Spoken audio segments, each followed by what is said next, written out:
খালি পাহাড়ের রাস্তা দিয়ে বাস দ্রুত গতিতে যাচ্ছিল।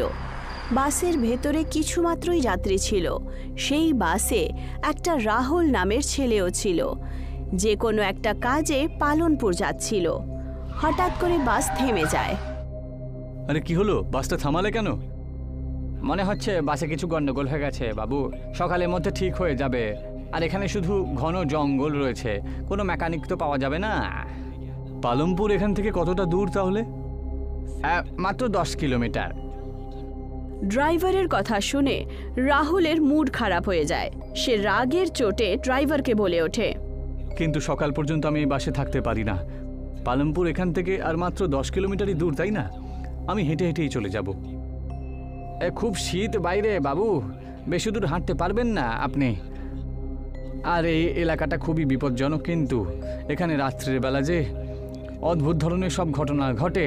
খুব ভালো হবে আজকের রাতটা আপনি এই বাসের মধ্যেই কাটিয়ে নিন। বাস ড্রাইভারের কথা শুনে বাসে বসে থাকা রাহুল সহিত সমস্ত লোকেরা হাসতে শুরু করে। বিপজ্জনক? তাহলে আপনি নিজেকে ভালো করে বাঁচান দেখি। রাহুল বাসে উপস্থিত লোকেদের বলে ওঠে, তোমাদের মধ্যে আমার সাথে কেউ যেতে চাইলে যেতে পারো। রাহুলের কথা শুনে বাস থেকে দুজন ছেলে রাহুলের সাথে নেমে যায়।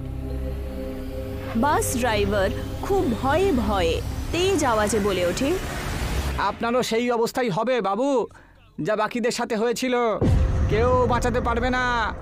ওই রাস্তা দিয়ে আজ পর্যন্ত কেউ ফিরে আসতে পারেনি বেঁচে। এখনো সময় আছে, আপনি চলে আসুন। কিন্তু রাহুল আর ওই দুটো ছেলে ড্রাইভারের কথা একেবারেই শুনল না। ওরা সবাই সেই অন্ধকার রাস্তায় হাঁটতে শুরু করে। আর এর থেকে ভালো আমরা বাসেই ভালো ছিলাম। বাইরে তো বিশাল ঠান্ডা দেখছি। আর আমার শরীর একেবারে ক্লান্ত হয়ে পড়েছে, আর আমি হাঁটতে পারছি না ভাই।